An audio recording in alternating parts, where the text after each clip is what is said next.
Vedic civilization. Now 4.3 Agriculture, Animal Husbandry and Economic and Social Life. Agriculture. Agriculture was the main occupation during the Vedic period. Many oxen were yoked together to plough the fields. The plough had iron plowshares. The Atharva Veda considers insects, pests, and other animals that destroy crops and suggests certain remedies. Cow dung was used as manure. तो agriculture जो है वो बहुत main occupation था वैदिक period का। बहुत सारे ऑक्शंस को यूज़ किया जाता था खेत जो है उनको प्लो करने के लिए, और एक आयरन प्लोशेयर्स बना हुआ था जिस पे कि जो खेत है वो मतलब प्लो किए जाते थे। तो अथर्व वेदा में बहुत कुछ इन्फॉर्मेशन दी गई है कि इंसेक्ट्स, पेस्ट और एनिमल्स जो क्रॉप्स को डिस्ट्रॉय करते हैं उनके लिए क्या रेमेडीज़ होनी चाहिए।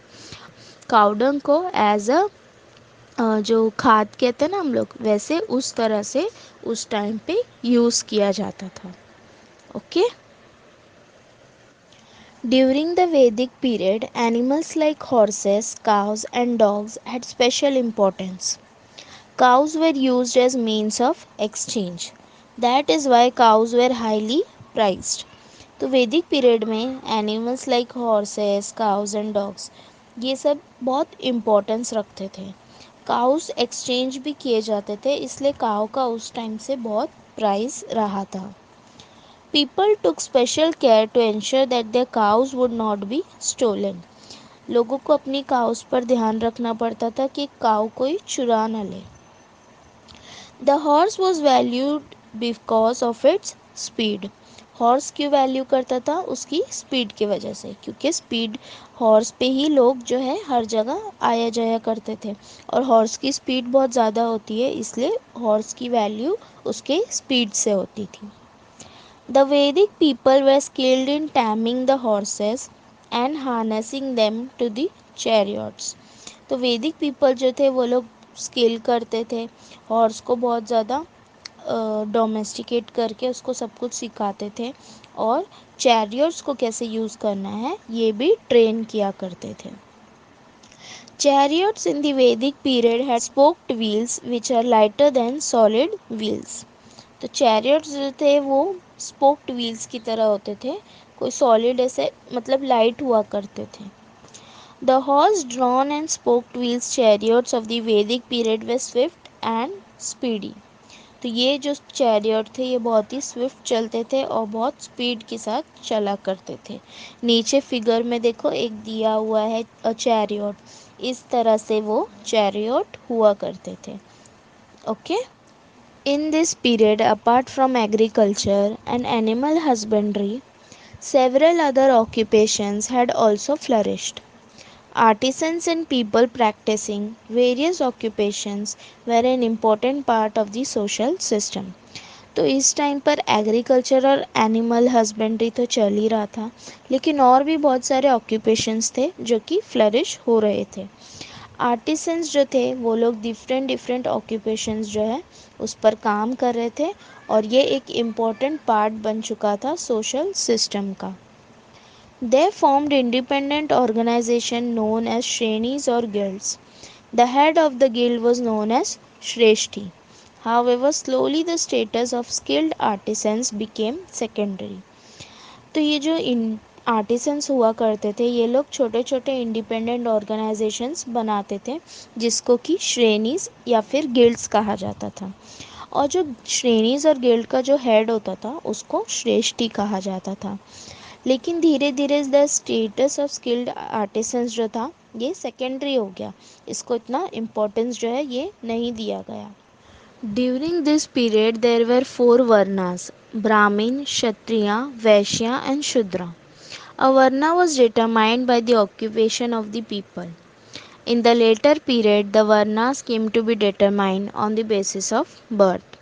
तो इस टाइम पे फोर वर्नास थे: ब्राह्मण, क्षत्रिय, वैश्य एंड शूद्र। तो ये जो वर्नास थे ये कैसे डिटरमाइन होते थे? ये लोगों के ऑक्यूपेशन के ऊपर डिटरमाइन होते थे। जैसे कि लोग जो काम करते थे उनको उस वर्ण का नाम दिया जाता था। लेकिन लेटर वर्नास जो है वो कैसे डिटरमाइन होने लगे, लोगों के बर्थ के ऊपर। जैसे ही कोई बर्थ लेता था तो उसको डिटरमाइन किया जाता था कि ये ब्राह्मण वर्णा से है या फिर क्षत्रिय वर्णा से है। तो इसी तरह से ये वर्णास की वजह से कास्ट ऊपर आ गई, लोग इसे कास्ट समझने लगे और ये कास्ट सिस्टम जो है ये सोसाइटी में इनइक्वालिटी लेकर आ गया। लोग अलग अलग जो वर्नास होते थे उनको कास्ट के हिसाब से देखने लगे और अपर कास्ट लोअर कास्ट ऐसी इनइक्वालिटी सोसाइटी में आ चुकी थी। During the Vedic period, certain notions about leading an ideal life had become well established. There were four stages or four ashramas from birth to death. The first ashrama was the Brahmacharyashrama or the period of staying with the Guru to learn from him.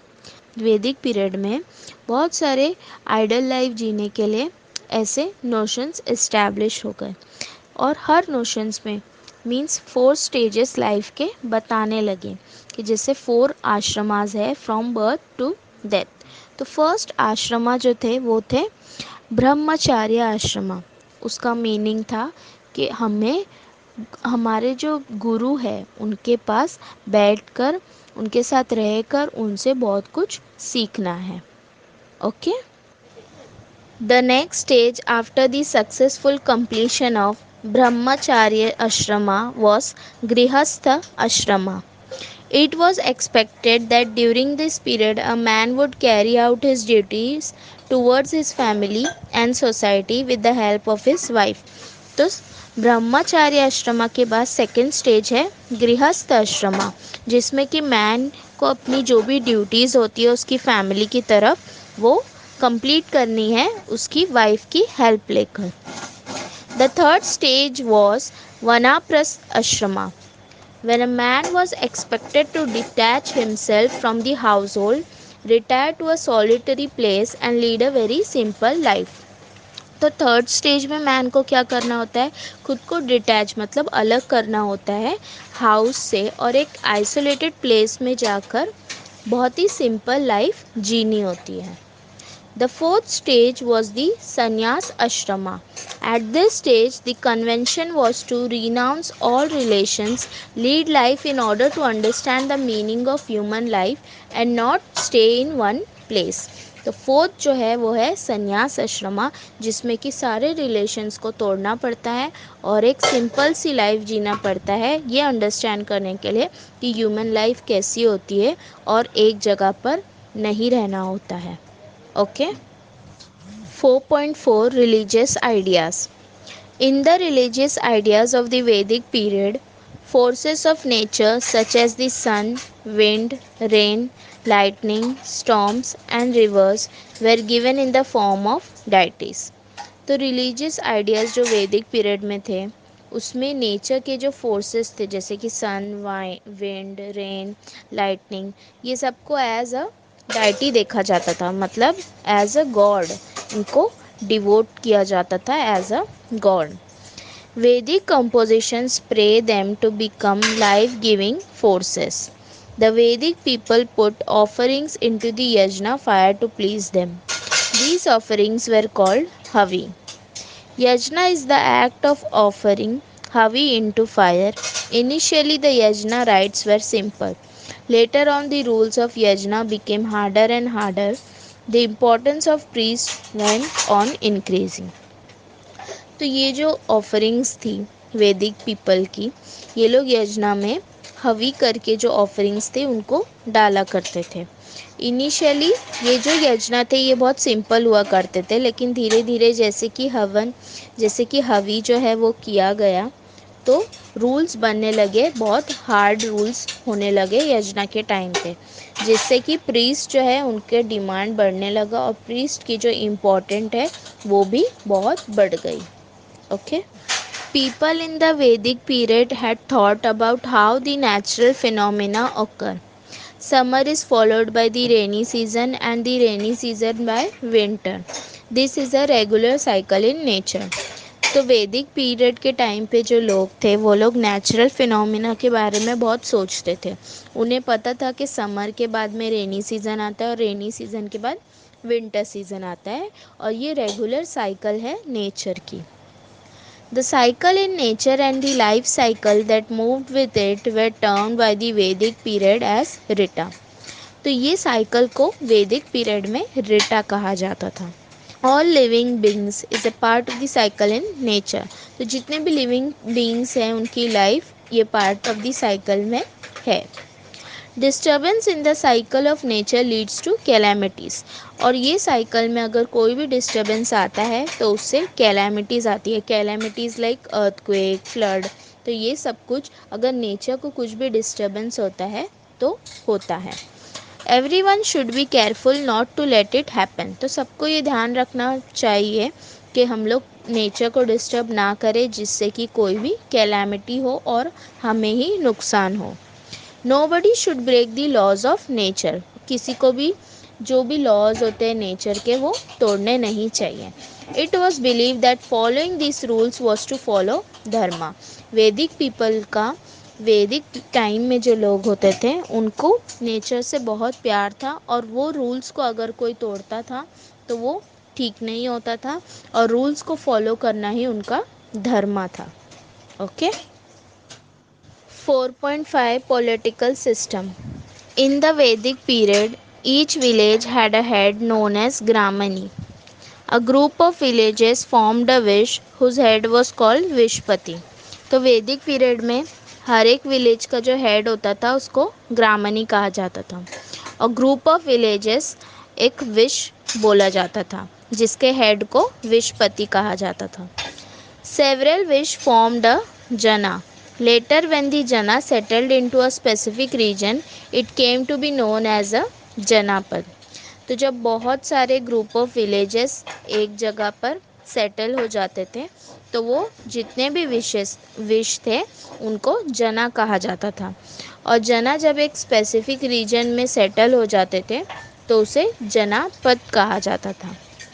The head of the जना was known as नृपा और राजा।